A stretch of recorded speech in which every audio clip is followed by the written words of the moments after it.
Have you ever wondered how to calculate the forces on a structure like this? In this video, I'm going to perform a static analysis of this structure. Ultimately, what I'm trying to calculate are the forces that are acting in the supporting cables. Now, you may have seen online some videos of these types of structures. They appear to be floating, they appear to defy gravity, or at least logic. And this type of structure is considered a tensegrity structure. There are many different types of tensegrity structures out there, but we're going to be analyzing this type of a tensegrity structure.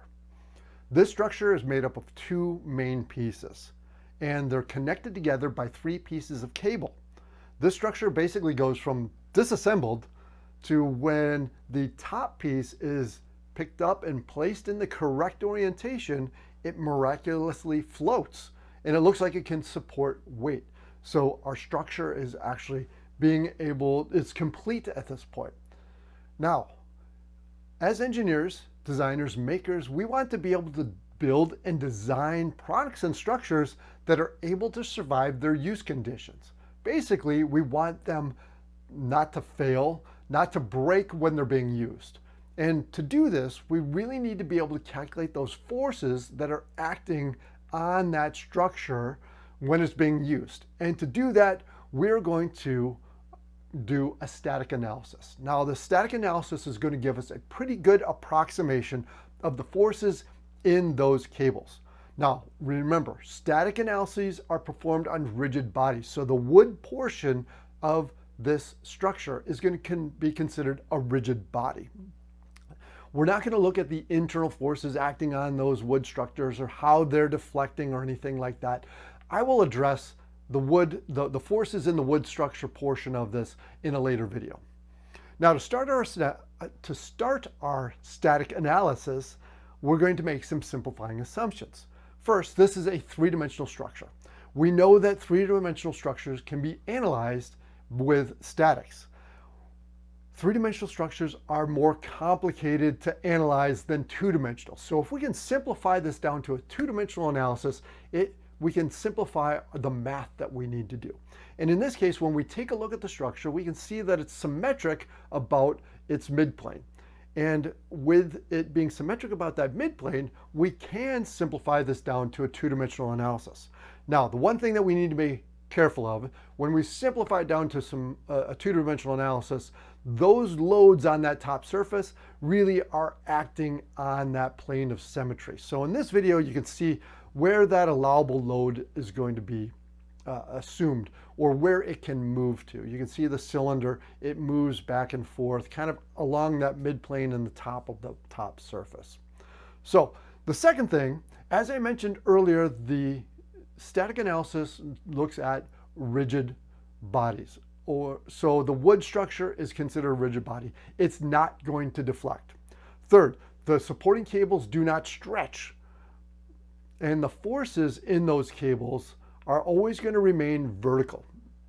And lastly, the loads on the top surface are applied vertically downward. Basically, gravity is the only force that's acting on that, and that is in the same direction of the supporting cables. Remember, this is a static analysis. That means that the structure is not moving. We know when we put the structure together, it is moving. There's some motion relative in the two pieces. When we apply a load on the top of the structure, there may be some motion applied there, but those transient conditions will not be considered in this analysis. This analysis will only be looking at, once we apply a load onto the top surface of that structure, what is the forces occurring in those supporting cables. So with that all being said, let's get started with our analysis. Here you can see the tensegrity structure as a model, and we can see it spinning around so you can kind of see what this looks like in 3D. We have our tensegrity structure. It's made up of two pieces, and those two pieces are identical. They're attached together by these three cables between those. Now again, this is a three-dimensional structure that we are going to be analyzing. Now we are going to take this three-dimensional structure and rotate it to a two-dimensional structure. And you can see as we rotate that around, we're going to just look at it from a side view. The side view of our structure here shows a two-dimensional section, and it has all of the dimensions essentially. So I have dimensions on what this wood structure would look like. Now we've got the two cable connections. Now again, when we have this cable connection here, that is really two cables because we're looking at these two cables, and when we look at it from this direction, it looks like a single cable. I'm going to treat this as a single force, but really remember there's two cables there, or so that force is going to be distributed to those two cables.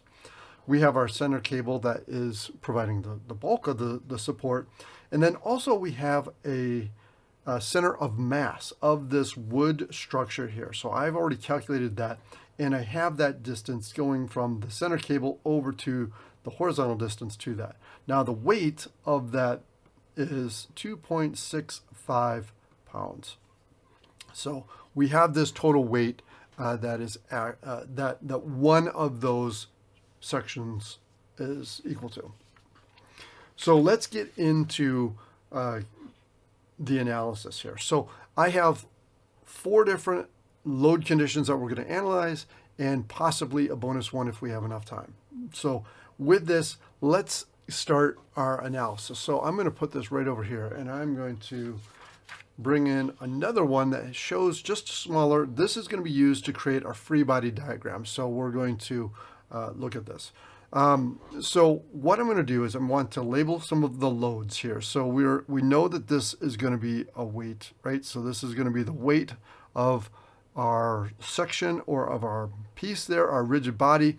We have our cable, which is going to have a force, and I'm going to call this force middle, and this is going to be a force side, okay, so that we can identify those two there.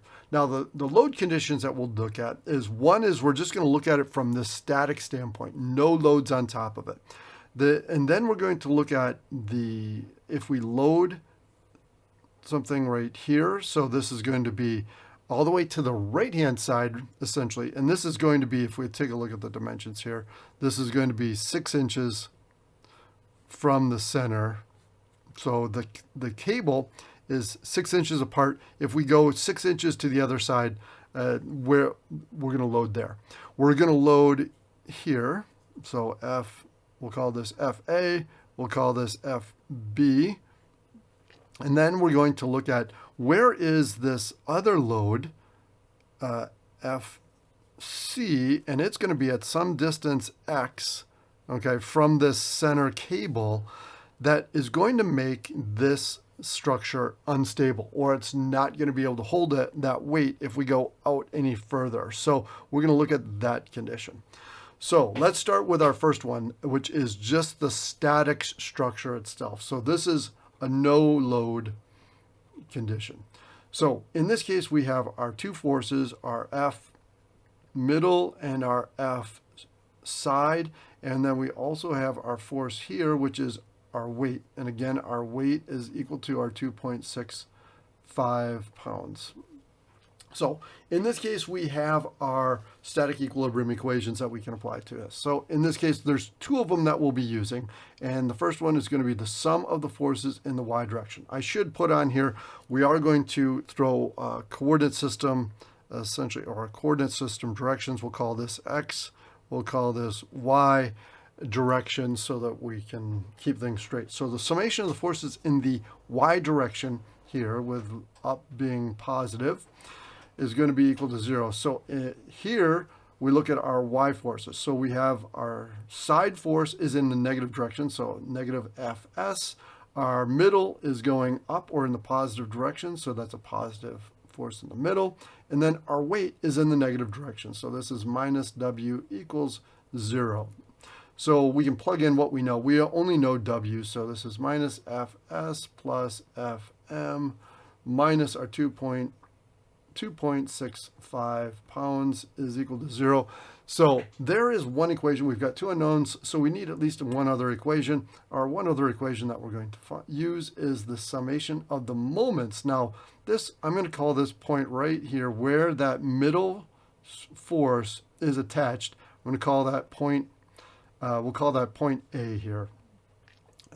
So point A, summation about point A, our rotation, our counterclockwise is going to be a positive moment. That's going to be equal to 0. So now we need to look at the moments caused by these two forces, or actually all three forces, but we know that the middle one does not cause a moment. So clockwise or counterclockwise is a positive moment. So the force here on the side is going to create a positive moment. So we have the force times the distance, 6 inches times Fs. So we have Fs times 6 inches. Our middle force here, about point A, that force goes through point A that has a 0 moment. And then we have our W, which is creating a clockwise rotation, which is a negative moment or a minus that. And that distance between point A and our weight is 2.44 inches, 2.44 inches. We're going to multiply that times the weight of 2.65 pounds, and that is going to be equal to 0. We have one equation, we have one unknown. We can solve for this. The force in the string, or force in the side cable, and that is going to be equal to 1.08. Now we can plug that into our calculator and solve for this. I've done this previously. So we have 1.08 pounds. Now that we have this, we can plug this back up into our equation up here, and we have minus 1.08 plus Fm minus 2.65 pounds equals 0. We now have one equation, one unknown. Fm is equal to 3.73 pounds here. So we have our two forces. Now remember, so if we look at this in the middle, this is going to be 3.73 pounds of force going upwards. On the outside, this is going to be 1.08 pounds. Now remember, this is really two strings here, so this would be 0.54 pounds in each of the individual cables. So here, if we go back again, those cables, so there's 0.54 in each one of those, or when we look at it from a two-dimensional standpoint, that force in that location is our 1.08. Okay, so under a no-load condition, we can see that the outside cable is got 1 pound, which is less than half of the total weight, and our force in the middle is 1.73 pounds, which is over the total weight of our structure here. So the force there is greater. Now remember, if we take a look at these equations, or if we take a look at least the summation equation here of the vertical force, is that the force in the middle, or the force in the middle here, is really, when we move these over, it's the weight of our structure and plus the weight of the force that's acting in this string. So we need to add both those together, and that's why we're getting a greater force in the middle there. So that's the no load condition. So the next one we want to take a look at is, let's apply a force at this right position, which I was calling FA. Don't get that mixed up with our point A down here, but we'll look at the force being applied there. In this case, let's take a 10-pound load. Let's just call this, and we're just going to apply a 10-pound load there. What is going to happen? So this is going to be load at FA of 10 pounds. Okay, so let's draw our free body diagram again. So we have our free body diagram here that is going to be, we can draw our variables on. So we have F and the M, we have F for the side, we have our weight here again, and then over here, this is going to be our FA, and this is going to be 10 pounds. 10 pounds. And again, the distance here is 6. It's not shown on here. 6 inches from the center all the way over to that load. So let's go through and do our static analysis again. So with this, we know that if we want to solve for our Fs, we're going to take the summation of the moments about point A, counterclockwise being a positive direction. This is going to be equal to 0. So let's go through and look at our moments here. So our moments from Fs is going to be Fs times the distance. That is in the counterclockwise or positive direction. So Fs times 6. Our Fm goes through point A. That is going to be 0 moment. And then our weight is going to be creating a negative moment. So minus 2.44 is our distance times our weight of 2.65. And then we have our FA, which is going to be creating a negative moment here. So this is going to be a negative 6 times 10. 6 inches times 10 pounds equals 0. We've got one equation, one unknown. We can solve for S, plug all of this into our calculator, and we find that this load turns out to be 11.1 pounds. Now, with our Fs being 11.1, now we can do the summation of our forces in the y direction is equal to 0, upwards being positive, and we get our minus Fs plus our Fm minus our weight minus our 10 pounds equals 0. Now we can plug all of this in and we get minus 11.1 plus our Fm minus our 2.65 minus our 10 pounds equals 0. One equation, one unknown. Fm is going to be equal to, in this case, we've got 23.75 pounds. So again, if we draw this on here, we've got 23.75 pounds here. We've got 11.1 pounds on the side string. So as we can see, we put 10 pounds on. We've got over double that for our the weight or the force that's acting on the string. We've also increased our force in the outside here. Our 10 pounds is almost equal to that now. Just over our load in our string is a little bit greater than that. But we can see how it is changed once we put that on there. Now we'll draw a few more conclusions in a little bit here. But so this is at FA. Now let's take this 10 pounds and let's put it right at FB. Now FB is going to be directly over our cable. So we'll put 10 pounds there. So that's going to be our next one that we'll take a look at. So again, we're going to do the same exact thing. We've got our FM, we've got our FS. We are now going to put we have our weight here. I'm going to put that on there, weight, and then we have our FB, which is going to be equal to 10 pounds. So this is load at FB, 10 pounds. Okay, so now with the load here, let's figure out what these forces are in those cables. So again, we're going to use the summation of the moments about point A. Down here, counterclockwise, positive equals 0. Fs, so we have Fs times 6, so Fs times our distance. Our Fm goes through point A, so there's no moment contribution. FB, there's no moment contribution because it goes through point A also. So then we only have our weight, which is negative, so we have minus our 2.44 is our distance times our 2.65, which is our weight, equals 0. One equation, one unknown. Fs is then going to be equal to 1.08 pounds. Now that one looks familiar. We calculated 1.08 pounds already previously with a no load condition. But let's see what happens, what's different with our FM now. So if we sum the forces in the y direction, vertically being upwards, positive equals 0.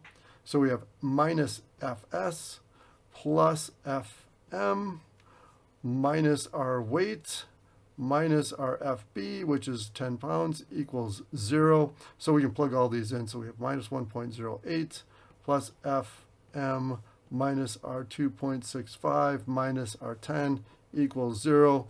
And we can now solve for our FM, plug that all into our calculator, and we end up with 13.73 pounds here. So there are our two answers. So now we have 13.73 and 1.08 pounds there.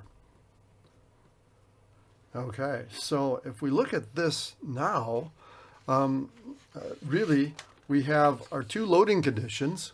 Okay, so we're putting the same amount of load on the top surface, 10 pounds, either at the far right position or if we put it in the center.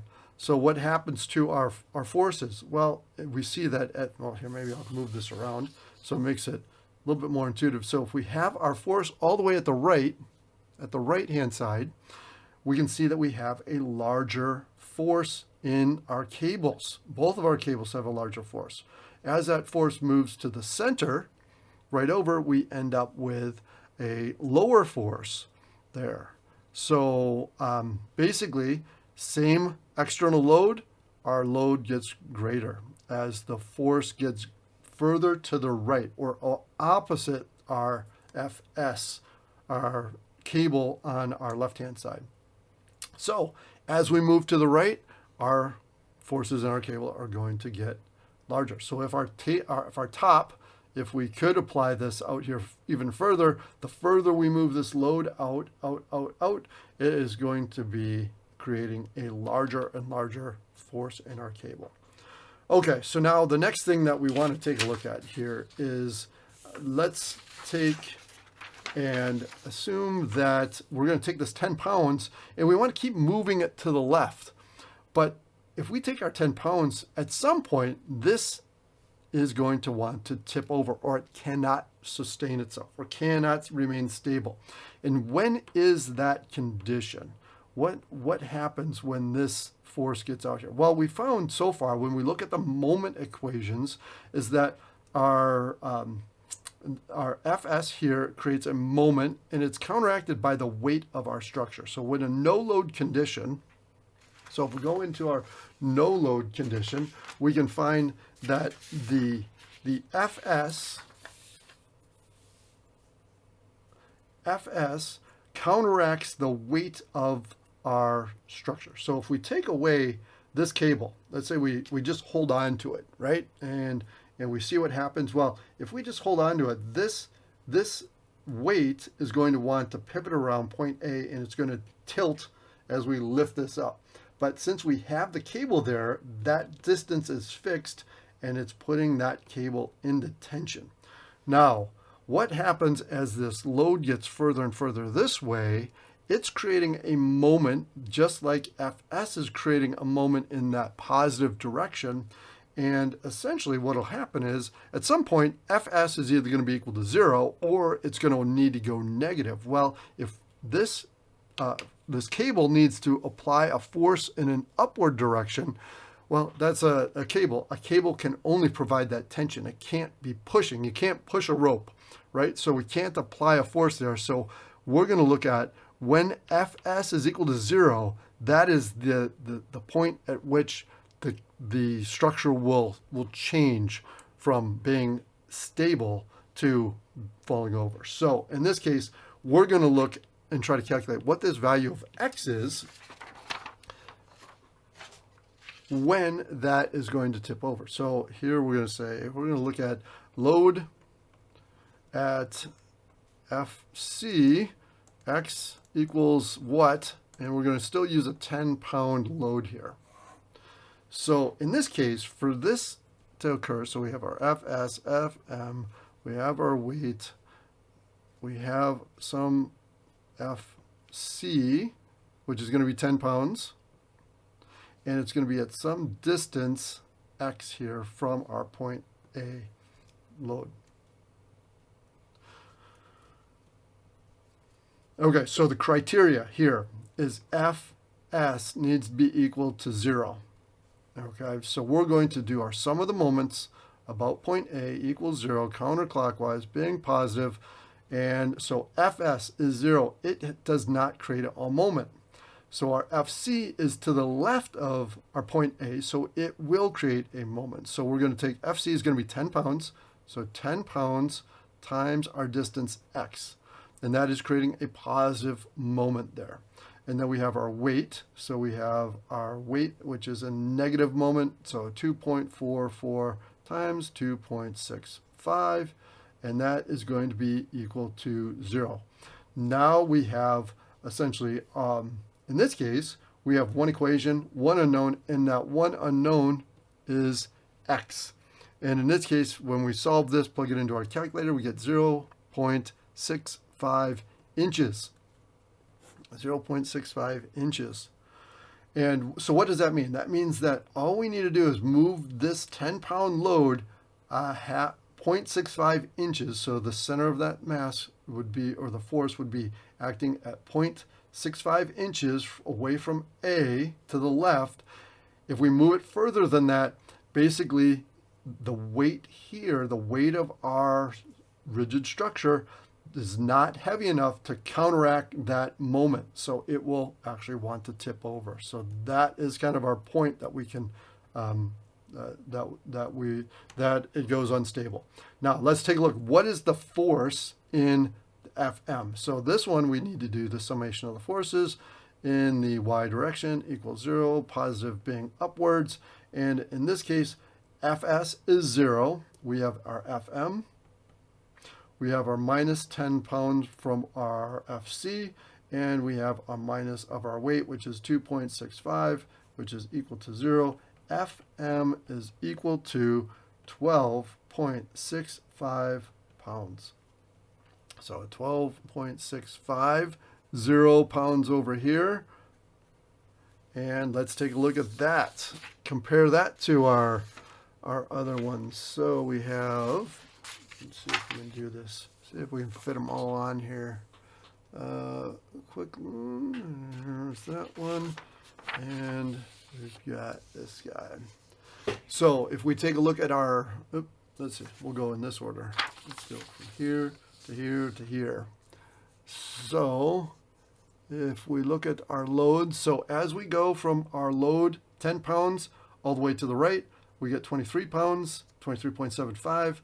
In the middle, we get 13.73. When we move it further to the left and get to the point of instability, or the point at which we're going to come out of our static equilibrium, we are then having a 12.65 pounds right here. So it's getting less and less and less. That force in the middle on that middle cable is getting less and less as we move our constant load to the left.